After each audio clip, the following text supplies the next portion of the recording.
حبیب اللہ، الصلاۃ والسلام علیک یا نبی اللہ، وعلی آلک واصحابک یا نور اللہ، صلی اللہ تعالی علیہ وسلم۔ مجموع البحرین کے حضرت موسیٰ اور حضرت خضر کی ملاقات کے حوالے سے جو آج 16ویں پارے کا ابتدائی حصہ پڑھا گیا، اس حوالے سے چند باتیں عرض کریں گے اور اس کے بعد سورہ مریم کی ابتدائی آیتوں پر۔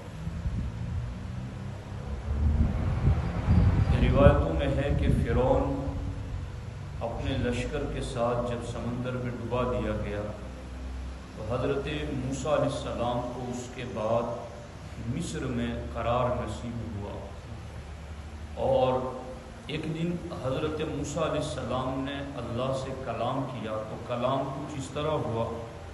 حضرت موسیٰ علیہ السلام نے عرض کیا، الہ العالمین تیرے بندوں میں سب سے زیادہ تجھ کو محبوب کون سا بندہ ہے؟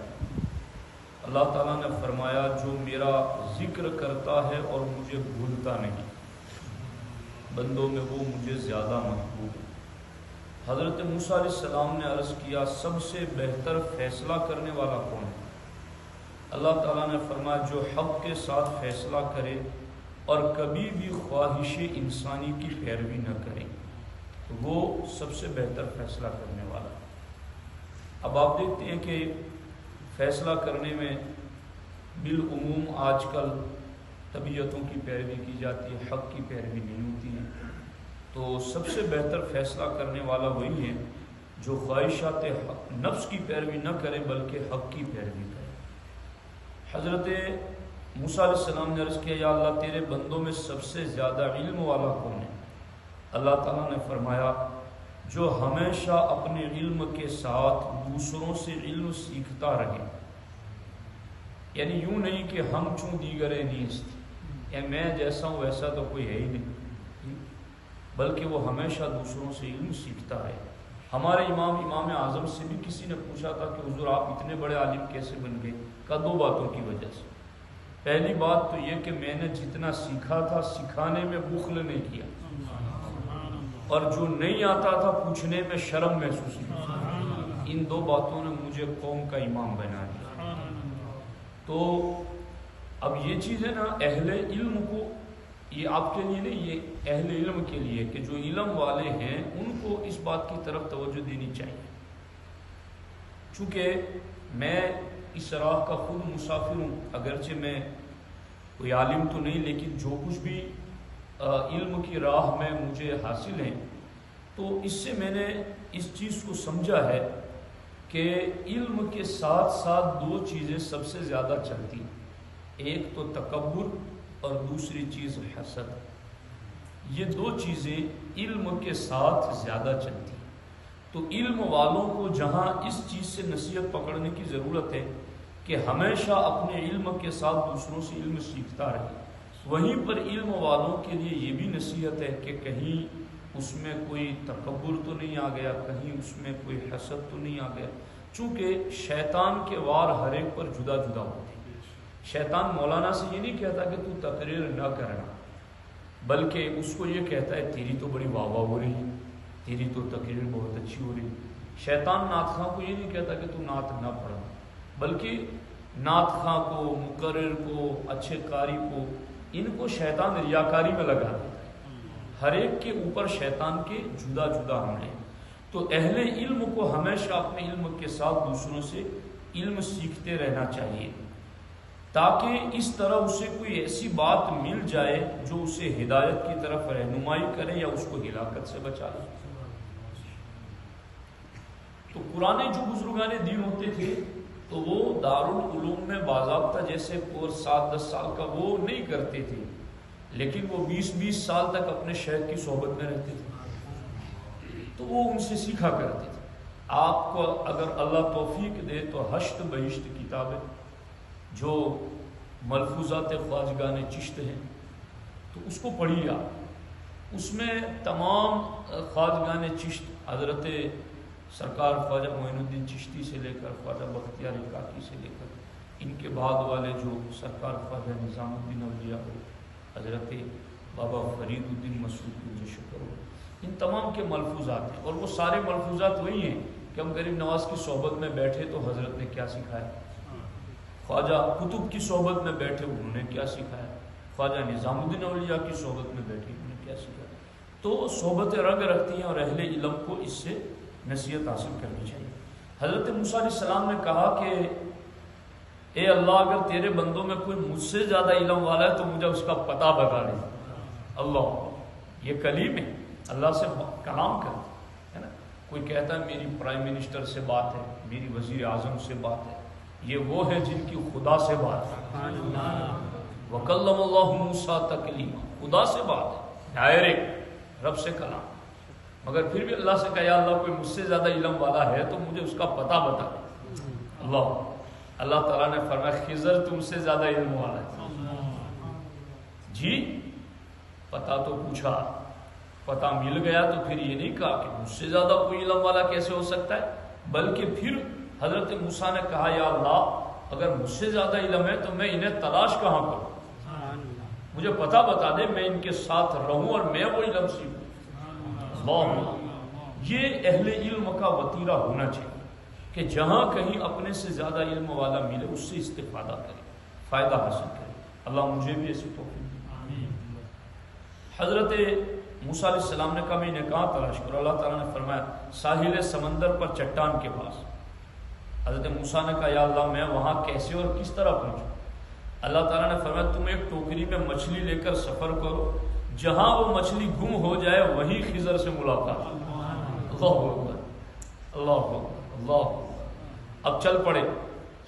علم والے جو ہوتے ہیں نا، وہ سچے علم کا ذوق بھی رکھتے ہیں۔ علم والوں کی ایک علامت یہ کہ وہ ہمیشہ پیاسے رہتے علم کی، کہاں جائیں اور مجھے کچھ سیکھنے کو مل جائے۔ اہل علم کی یہ بھی علامت ہے۔ حضرت موسیٰ نے اپنے ساتھ اپنے خادم اور شاگرد حضرت یوشع بن نون کو اپنا رفیق سفر بنایا اور مجموع البحرین کا سفر کیا۔ مجموع البحرین جہاں دو سمندر جمع ہوتے۔ حضرت موسیٰ علیہ السلام چلتے چلتے بہت دور نکل گئے تو ایک جگہ سو گئے، اور اسی جگہ مچھلی ٹوکری سے نکل کر سمندر میں چلی گئی، رستہ بنا دیا سمندر میں۔ اب حضرت موسیٰ علیہ السلام وہاں سے اٹھ کر آگے چل دیے۔ دو پہر ہوتے ہوتے ایک جگہ آپ کھانے کے لیے کھڑے رہے تو آپ نے اپنے شاگرد سے کہا کہ وہ مچھلی کہاں گئی؟ کہا حضور مچھلی تو چٹان کے پاس جہاں آپ سوئے تھے وہیں سمندر میں چلی گئی۔ تو اب کہا وہی تو جگہ تھی جہاں حضرت خضر سے ملاقات ہونی تھی۔ الٹے قدم واپس آئے۔ اب میں آیتیں نہیں پڑھ رہا ہوں چونکہ آیتیں پڑھ کے یہ سارا ترجمہ ہی ہے آیت۔ جب واپس آئے تو دیکھا کہ ایک بزرگ کپڑوں میں لیٹے ہوئے تشریف فرمائے۔ موسیٰ علیہ السلام نے ان کو سلام کیا تو تعجب سے پوچھا یہاں سلام کرنے والا کون آ گیا؟ تو انہوں نے پوچھا آپ کون ہیں؟ کہا میں موسیٰ ہوں۔ تو انہوں نے دریافت کیا کون موسیٰ؟ بنی اسرائیل والے موسیٰ؟ تو آپ نے کہا ہاں۔ حضرت خضر علیہ السلام نے کہا موسیٰ، اللہ تعالیٰ نے مجھے ایک ایسا علم دیا ہے جس کی آپ کو خبر نہیں، اور اللہ تعالیٰ نے آپ کو ایک ایسا علم دیا جس کو میں نہیں جانتا۔ یہ بھی علم والوں کی پہچان ہے۔ جی جی، اللہ اللہ اللہ، کاش ہم اس سے نصیحت حاصل کریں۔ اللہ اللہ اللہ۔ حضرت موسیٰ علیہ السلام نے فرمایا اے خضر، کیا آپ مجھے اجازت دیں گے کہ میں آپ کے ساتھ رہوں تاکہ وہ علم سیکھوں جو، حالانکہ ایک مختار قول جمہور کے قول کے مطابق حضرت خضر ولی اور حضرت موسیٰ علیہ السلام اولو العزم رسول ہیں، پھر بھی کہتے ہیں کہ کیا میں آپ کے ساتھ رہ سکتا ہوں تاکہ جو علوم آپ کو دیے گئے ہیں کچھ میں بھی اس سے سیکھ لوں۔ تو خضر علیہ السلام نے کہا کہ آپ میرے ساتھ صبر نہیں کر سکیں گے، چونکہ اللہ کا نبی امت پر بہت رحم دل ہوتا ہے، اس وجہ سے انہوں نے کہا کہ آپ صبر نہیں، ورنہ میرے آپ والا صبر نہیں ہے۔ وہ امت پر شفقت کے طور پر پوچھ پوچھ کریں گے کہ یہ ایسا کیوں ہو گیا، ایسا نہیں ہونا چاہیے تھا۔ حضرت موسیٰ نے فرمایا انشاءاللہ میں صبر کروں گا۔ کہا چلیے تو پھر چل پڑے، یہاں تک کہ حضرت موسیٰ اور حضرت خضر علیہ السلام سمندر کے کنارے چلے، کشتی پر سوار ہوئے اور تینوں لوگ بیٹھ گئے، حضرت موسیٰ، ان کا خادم اور حضرت خضر، تینوں کشتی میں بیٹھ گئے، یہاں تک کہ کشتی والے نے ان سے اتنی مہربانی کی، اچھا سلوک کیا کہ کرایہ بھی نہیں لیا۔ جب یہ لوگ کشتی میں بیٹھ کر اندر چلنے لگے تو حضرت خضر نے اپنے جولے سے کلاڑی نکالی اور کشتی کو پھاڑ کر اس کا ایک تختہ نکال کر سمندر میں پھینک دیا۔ اب حضرت موسیٰ کلیم کو یہاں صبر نہ ہوا، وہ صبر میرے آپ والا نہیں، وہ ان کے اپنے بلند درجے کے مطابق کہ بھلے آدمی اس نے ہمیں کشتی میں بٹھایا، عزت بھی کی، خاطرداری کی، کرایہ بھی نہیں لیا، اور آپ نے اسی کا کشتی کا تختہ توڑ کے پھینک دیا۔ اخرقتها لتغرق اهلها لقد جئت شيئا امرا، کہ آپ نے اس لیے چیر دیا کہ اس کے سواریاں ڈوب جائیں، لقد جئت شيئا امرا، بے شک تم نے بری بات کی، اچھا نہیں کیا۔ حضرت خضر علیہ السلام نے کہا میں نے نہیں کہا تھا کہ تم صبر نہیں کر سکو گے۔ حضرت موسیٰ علیہ السلام نے معذرت کرتے ہوئے کہا چلو اب نہیں پوچھوں گا۔ پھر کچھ اور دور آگے چلے تو حضرت خضر علیہ السلام نے ایک نابالغ بچے کو دیکھا جو اپنے ماں باپ کا اکلوتا بیٹا تھا۔ حضرت خضر علیہ السلام نے اس کا گلا دبا کر زمین پر پٹک کر اس کو مار دیا۔ یہ منظر دیکھا تو حضرت موسیٰ سے پھر رہا نہ گیا۔ حضرت موسیٰ علیہ السلام نے کڑک لہجے میں کہا قتلت نفسا زکیۃ بغیر نفس، کہ تم نے ایک ستھری جان بے کسی جان کے بدلے قتل کر دی، لقد جئت شیئا نکرا، بے شک تم نے بہت بری بات کی، ایسا نہیں کرنا چاہیے۔ حضرت خضر نے پھر کہا کہ میں نے نہیں کہا تھا کہ تم صبر نہیں کر سکو گے۔ کہا چلو اب نہیں پوچھوں گا۔ پھر اس کے بعد چلتے چلتے یہ 3 نفری قافلہ ایک گاؤں میں پہنچا، تو گاؤں والوں میں سے کسی نے صالحین کی دعوت نہیں کی، اور پھر اس گاؤں میں سے گزرتے تھے تو حضرت خضر علیہ السلام نے ایک گرتی ہوئی دیوار، ایک روایت کے مطابق گارا پانی بنوا کر ٹھیک کی، ایک روایت کے مطابق اس میں اعظم پڑھ کر کے اپنے ہاتھ سے ٹھیک کر دی۔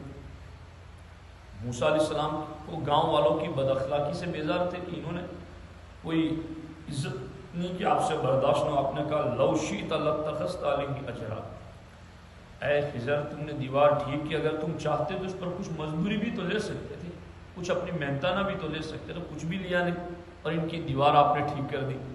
اب حضرت خضر علیہ السلام نے کہا کہ ھذا فراق بیننا وبین، کہ اب ہماری جدائی کا وقت ہو گیا ہے، لیکن میں تمہیں بتاؤں گا کہ ان تینوں باتوں میں حکمتیں کیا ہیں۔ اب یہ ہمارا ایک ٹاپک تھا نا کہ ہمارے ساتھ ایسا کیوں ہوتا ہے، اس کو سمجھو کہ یہ اسی کا ایک حصہ ہے کہ بظاہر ہم کو ایسا لگتا ہے کہ یہ نابالغ بچے کا کیا گناہ تھا کہ اس کو پٹک کے مار دیا۔ جی کبھی کبھی لوگ کہتے ہیں نا کسی کا نابالغ بچہ بیمار ہو جائے، یار اس نے کیا گناہ کیا تھا کہ اس پر یہ بیماری آ گئی، لوگ اس طرح کے سوالات کرتے ہیں، اور اس طرح سے کہ بھائی اس نے کشتی میں بٹھایا، کرایہ بھی نہیں لیا، عزت بھی کی اور اس کا تختہ توڑ دیا، اور گاؤں والوں نے کوئی خاطر مدارات نہیں کی پھر بھی ان کی دیوار ٹھیک کر دی، تو بظاہر بندہ سوچتا ہے کہ ایسا کیوں ہوتا ہے۔ اب حضرت خضر علیہ السلام نے ان تینوں کے جوابات ان کے سامنے رکھتے ہوئے آپ نے ارشاد فرمایا کہ وہ جو کشتی کا تختہ میں نے توڑ دیا تھا، حقیقت میں وہ غریب لوگوں کی کشتی تھی، اور اس کنارے پر ایک ظالم بادشاہ تھا جو اچھی کشتی دیکھتا تو چھین لیتا، تو میں نے یہ کشتی کا ایک تختہ توڑ کر اسے عیبدار اس لیے کر دیا تاکہ کم از کم ان کی کشتی پوری کی پوری لوٹ جانے سے محفوظ تو ہو جائے۔ جی اگر میں نے نہیں توڑا ہوتا تو اتنی خوبصورت کشتی دیکھ کر کے وہ لے لیتا، تو یہ غریب بیچارے اسے کیسے کماتے، انہوں نے تو ہمارا کرایہ بھی نہیں لیا، اتنی عزت بھی کی، تو اب فرض تھا نا کہ ان کی کشتی بچائی جائے، تو کبھی توڑ کے بھی بچایا جاتا ہے۔ جی یہ اس پر نظر گہری ہونی چاہیے، کبھی ٹھوکریں لگا کر تمہیں سنبھلنے کا طریقہ بتایا جائے،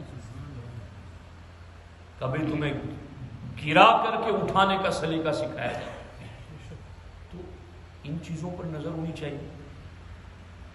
صالحین کے رستے پر چلو نا تو صالحین کا طریقہ بھی سیکھ لیا، جیسے مسجد چلانے والے ہیں، مدرسہ چلانے والے ہیں، دارالعلوم چلانے والے ہیں، کوئی بھی دینی آرگنائزیشن لے کر چلنے والے ہیں، تو دین لے کر چلو تو دین والوں کا طریقہ بھی سیکھو، یہ ہے دین والوں کے طریقے کہ کس طرح چلے. کہا میں نے اس لیے کشتی کا تختہ توڑ دیا. اور پھر کہا کہ وہ بچہ نابالغ تھا اس کو مار دیا آپ نے. کہا اصل میں اس کی پیشانی پر کفر لکھا ہوا تھا اور اس کے ماں باپ دونوں بہت نیک تھے اور اس سے پیار بھی بہت کرتے تھے. مجھے لگا کہ کہیں اس کی محبت میں وہ بھی کفر میں مبتلا نہ ہو جائے. اس لیے میں نے کیا کیا؟ اس لیے میں نے اس کو مار دیا، لیکن میں نے اس کے ماں باپ کے لیے دعا کر دی. حضرت خضر کیا کہتے اس کے ماں باپ چونکہ نیک تھے تو کفر سے ان کو بچانے کے لیے اسے مار دیا، اور میں نے اس کے ماں باپ کے لیے دعا کر دی. تو اب آگے کیا ہوگا؟ اللہ تبارک و تعالیٰ اس لڑکے کے بدلے میں اس کے والدین کو ایک بیٹی عطا فرمائے. بیٹا نہیں، اس کے بدلے میں بیٹی عطا فرمائے گا، جس کا نکاح ایک نبی سے ہوگا. اللہ ہوگا، اللہ ہوگا، اللہ ہوگا، ایک نبی سے ہوگا. اور پھر اس بیٹی کے پیٹ سے ایک نبی پیدا ہوگا جو ایک پوری امت کے لیے ہادی بن کر جلوہ گر ہوگا. ہادی ہوگا. رب کی قدرت. اللہ، کاش ہمارا دل اللہ کے فیصلوں پر مطمئن ہو جائے. اللہ ہمیں مطمئن اور اس کی رضا والا دل نصیب کرے کہ ہمارے ساتھ جو بھی ہو ہم اللہ کی رضا پر راضی رہیں.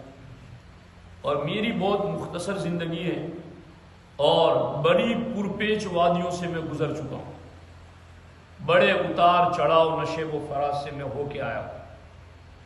ہم نے ہر منزل پر رب کے وعدوں کو سچا اپنی نگاہوں سے دیکھا. بس ہمیں اس کی رضا پر راضی رہنے کی ضرورت ہے. دین پر چلتے ہوئے کوئی لاکھ تمہیں گرانے کی کوشش کرے یا تمہارے دینی منصوبوں کو رکاوٹ بننے کی کوشش کرے، خدا کی قسم کوئی رکاوٹ بن نہیں سکتا. ہزاروں آ جائے. ابرہا ہاتھیوں کو لے کر آیا تو رب نے ابابیل کے ذریعہ انہیں نیست و نابود کر دیا. رب چاہتا ہے تو فرعون کے گھر میں موسیٰ کی پرورش کرتا ہے. اس لیے اللہ کے فیصلوں پر ہمیں مطمئن ہے. ہمارے لیے بس ایک ہی چیز ہے شریعت، بس اس پر چلتے رہو. اس کے نتائج کیا ہوں گے وہ اللہ کی رضا پر چھوڑو. بس اپنا جو کام ہے نا، اپنی ڈیوٹی ہے وہ نبھا دیجیے. حضرت مولا مرتضیٰ رضی اللہ تعالیٰ عنہ سے کسی نے اس لیے پوچھا تھا کہ حضرت کیا بات ہے، آپ جو دعا کرتے قبول ہوتی ہے، ہماری قبول نہیں ہوتی. حضرت مولا علی کہتے ہیں کہ دو چیزیں ہیں، ایک ہے میرا کام اور ایک ہے میرے رب کا کام. میں اپنا کام کرتا ہوں، رب کے کام میں دخل گیری نہیں کرتا، اس لیے میری دعا قبول ہوتی ہے. کہا وہ کیسے؟ کہا وہ ایسے کہ میرا کام ہے رب سے مانگنا، رب کا کام ہے قبول کرنا. تو میں اس طرف دھیان ہی نہیں لے جاتا کہ رب قبول کرے گا نہیں کرے گا، میں اپنا کام کیے جاتا ہوں. اب یہاں کیا ہوتا ہے، مانگنے سے پہلے ادھر کی بات، قبول ہوگا کہ نہیں ہوگا. وظیفہ پڑھنے سے پہلے ادھر کی بات، نماز پڑھنے سے پہلے ادھر کی. تو یہ رازوں کی باتیں ہیں جو اہل دل کو سمجھ میں آ سکتی ہیں. اس لیے راستے بن جاتے ہیں سمندر میں بھی اگر صالحین کے راستے کے پیچھے چلا جائے. اب دیکھو یہاں پر تو یہ ایک بچے کے مارنے کے پیچھے یہ حکمت. پھر یہ کہ ادھر دیوار گر جاتی، یہ تو حضرت خضر علیہ السلام نے کہا کہ یتیموں کا خزانہ تھا اور اگر گر جاتی دیوار تو گاؤں والے لوٹ لیتے. اور چونکہ ان کا باپ ایک نیک اور صالح آدمی تھا، 7ویں پشت والا، ایک روایت کے مطابق 14ویں پشت والا، تو چونکہ ان کا باپ نیک تھا اس لیے ان کا خزانہ محفوظ کرنے کی میں نے کوشش کی. اللہ اللہ اللہ. اب حضرت موسیٰ کے سامنے فائنل بات حضرت خضر علیہ السلام نے وہ دھیان سے سنی.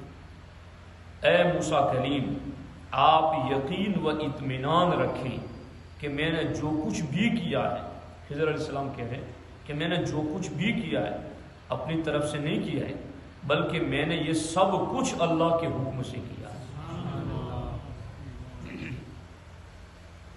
اب کوئی اللہ کے فیصلے پر اعتراض کر سکتے؟ چھوٹے بچے کا کیا گناہ تھا، اس کو قتل کر دیا معاذ اللہ. جی تو کیا اللہ کے فیصلے آج بھی ایسے نہیں ہیں؟ ہے ہوتا ہے ایسا، مگر ہمارے لیے نصیحت کیا ہے کہ ہم ان صالحین کے راستے پر چلیں۔ اچھا، اب یہ تو اس پر بات تھی، لیکن اب اور بھی زیادہ یہ سورہ مریم میں اور 17ویں پارے میں بھی بڑی الحمدللہ ساری باتیں خوب سے خوب تری ہے، اس کو چھوڑ دیا جائے۔ یہاں پر ایک چیز یہ میں ابتدان جو ہے نا حضرت زکریا علیہ السلام ان کے حوالے سے اللہ رب العزت نے ذکر فرمایا ہے کہ حضرت زکریا علیہ السلام کے یہاں اولاد نہیں تھی، تو ان کی عمر بھی بڑھاپے تک پہنچ گئی، اور وکانت امراتی عاقرہ، میری بیوی بھی بڑھاپے کی عمر کو پہنچ گئی، وقت بلغت من الکبر تھی، یا بیوی بانجھ ہے یا اور میں بڑھاپے کی عمر کو پہنچ گیا ہوں، تو انا یکون لی غلام، میرے یہاں لڑکا کیسے پیدا ہوگا؟ عورت بانجھ ہو، آدمی بڑھاپے کی عمر کو پہنچ گیا ہو، کیسے لڑکا پیدا؟ قال کذالک، اللہ نے فرمایا ایسے ہی، ایسے ہی۔ قال ربک هو علی ہین، یہ اے زکریا تیرے رب کے لیے اس میں کیا مشکل ہے؟ اللہ، یہ اللہ کی رحمت سے کبھی مایوس نہیں ہونا، ہمیں اس میں یہ تعلیم دی گئی۔ اللہ اللہ۔ پھر اللہ تعالیٰ نے فرمایا یا زکریا انا نبشرک بغلام اسمہ یحییٰ لم نجعل له من قبل سمیہ، اے زکریا ہم تمہیں ایک بیٹے کی بشارت دیتے جن کا نام یحییٰ ہوگا۔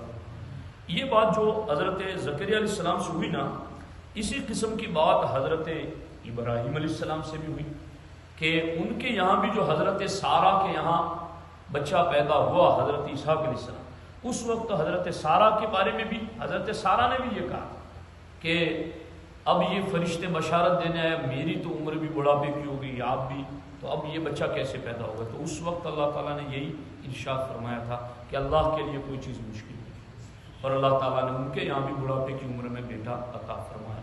تو جن کے یہاں اولاد نہیں ہے وہ کسی بھی صورت میں اللہ کی رحمت سے مایوس نہ ہو، بلکہ ہمیشہ اللہ کی رحمت سے پر امید رہے، اس لیے کہ وہ رحمان و رحیم رب بندوں پر ان کے ماں باپ سے کئی گنا زیادہ مہربان ہے، اور وہ خود کہتا ہے لا تقنطوا من رحمت اللہ، اللہ کی رحمت سے مایوس نہیں ہونا، اور فرمایا کہ اللہ کی رحمت سے مایوس کافر ہو جاتے، ایمان والے نہیں ہوتے۔ تو اتنی عمر کو پہنچنے کے باوجود، بیوی کی ایسی صورت ہونے کے باوجود بھی رب اولاد عطا فرماتا ہے، تو پھر ہمارے اندر بھی اگر کوئی مومن ایسا ہے تو وہ مایوس نہ ہو، وہ اللہ کی رحمت پر بھروسہ رکھے، تو رب ضرور انہیں بھی اولاد عطا فرمائے گا۔ اس سلسلے میں آگے حضرت مریم کا بھی ذکر ہے، ان کی پیدائش کا، پھر ان کے ذریعہ جو حضرت عیسیٰ علیہ السلام کے ذریعہ معجزات کا ظہور ہوا، پھر آگے حضرت ابراہیم علیہ السلام کا ذکر ہے کہ انہوں نے بت پرستی کو کیسے ختم کیا، اس کے بعد حضرت موسیٰ کا مختصر ذکر ہے، پھر سورہ طٰہٰ میں حضرت موسیٰ اور فرعون کا تفصیلی ذکر ہے، اور یہاں پر حضرت موسیٰ علیہ السلام کا وہ بھی ذکر ہے کہ حضرت موسیٰ جب پیدا ہوئے تو ان کی والدہ نے انہیں لکڑی کے صندوق میں رکھ دیا، اور صندوق سمندر میں تیرتا ہوا فرعون کے گھر کے پاس پہنچا، اور فرعون کی بیوی آسیہ نے کہا کہ یہ صندوق بڑا خوبصورت ہے، کھول کے دیکھا تو بچہ مسکرا رہا تھا، تو فرعون نے تو کہا تھا اپنے درباریوں کے کہ جو بھی بچہ پیدا اس کو قتل کر دیا جائے، چونکہ خواب میں نجومیوں نے دیکھا تھا کہ ایک بچہ پیدا ہوگا جو تیری زوال سلطنت کا سبب بنے گا، تو 70,000 بچے قتل کر دیے، 70,000 بچے، مگر جسے رب بچانا چاہے اسے کون قتل کرے؟ جو قتل کرنے والا رب فرماتا ہے تیرے گھر میں ہی پال کے دکھاؤں، تو کیسے قتل کرے؟ تو یہ قتل کی دھمکیاں بھی خامخواہ کی ہے، رب جہاں چاہے جسے چاہے اسے پرورش دے۔ اہل ایمان کے لیے اس میں بھی نصیحتیں ہیں۔ تو پھر حضرت موسیٰ کے وہ معجزات بھی ذکر ہیں، آپ بغل میں ہاتھ ڈال کے نکالتے تھے تو چاند کی طرح، سورج کی طرح چمکتا تھا۔ وَضْمُمْ يَدَكَ إِلَىٰ جَنَاحِكَ تَخْرُجْ بَيْضَاءَ مِنْ غَيْرِ سُوءٍ آیَةً أُخْرَىٰ۔ پھر مِنْهَا خَلَقْنَاكُمْ بھی ہیں جی، اسی مٹی سے پیدا ہوئے، اسی میں جانا ہے اور اسی سے 2 مرتبہ اٹھنا ہے۔ حضرت موسیٰ اور حضرت ہارون دونوں کے اوپر جادو کا الزام بھی لگایا کہ ان ھذان لساحران یریدان یخرجاکم من ارضکم بسحرہما ویذھبا بطریقتکم المثلی. دیکھیے کہ تم دونوں تو جادوگر ہو اور تم دونوں یہ چاہتے ہو کہ یخرجاکم من ارضکم بسحرہما کہ تم اپنے جادو سے ہم کو ہماری زمین سے نکالنا چاہتے جی. اللہ اکبر. اور اس کے بعد اللہ رب العزت نے ان کے جوابات عطا فرمائے اور یہ پوری تفصیل سمجھو کہ آپ یہ 13واں رکوع مکمل ہونے تک اس کی پوری تفصیل موجود ہے. اور یہ آخری آیت جو ہمارے بچے نے پڑھی جی، اور اس کے بعد یہ سورۃ الانبیاء، اس میں بھی انبیاء کرام کی قوموں کا ذکر کیا گیا اور اس میں بھی بہت زیادہ آیتیں ایسی ہیں کہ جس میں تفصیل طلب گفتگو ہیں. خاص طور پر یہ سورہ یہ اقتربہ کا رکوع نمبر 3 جو ہے نا اب وہاں سے لے کر کے یہ پورا رکوع، اس کو اگر سائنسی انداز میں آج کے دور کے اعتبار سے پڑھے نا تو بڑی تفصیل موجود ہے. جیسے سائنس آج کہتی ہے نا کہ پہلے آسمان و زمین ملے ہوئے تھے، پھر دھماکہ ہوا اور دونوں ایک دوسرے سے جدا ہو گئے. اللہ تعالیٰ فرماتا ہے اولم یر الذین کفروا، کیا کافر یہ نہیں دیکھتے ان السماوات والارض کانتا رتقا کہ آسمان و زمین دونوں ملے ہوئے تھے، ففتقناہما تو ہم نے ایک کو دوسرے سے جدا کر دیا، وجعلنا من الماء كل شيء حي اور آج کی سائنسی کہتے ہیں ہر چیز کی حیات پانی سے. اللہ تعالیٰ نے فرمایا وجعلنا من الماء كل شيء حي، ہم نے ہر چیز کو زندگی پانی سے دی ہے. افلا یؤمنون، تو یہ ایمان کیوں نہیں لاتے؟ اور اس طرح کی یہ پوری آیت ہے جس پر ساری باتیں ذکر کی گئی ہیں. اللہ تبارک و تعالیٰ نے اس کا فہم عطا فرمائے. بسم اللہ الرحمن الرحیم. اللهم صل على سيدنا مولانا محمد وآله وصحبه وبارك وسلم. اللهم ربنا آتنا في الدنيا حسنة وفي الآخرة حسنة وقنا عذاب النار. اللهم رب اغفر لي ولوالدي وللمؤمنين يوم يقوم الحساب. اللهم رب اجعلني مقيم الصلاة ومن ذريتي ربنا وتقبل دعاء. إن الله وملائكته يصلون على النبي يا أيها الذين آمنوا صلوا عليه وسلموا تسليما. اللهم صل على سيدنا محمد وفوض أمري إلى الله إن الله بصير بالعباد. وصلى الله تعالى على خير خلقه وعلى آله وصحبه أجمعين برحمتك.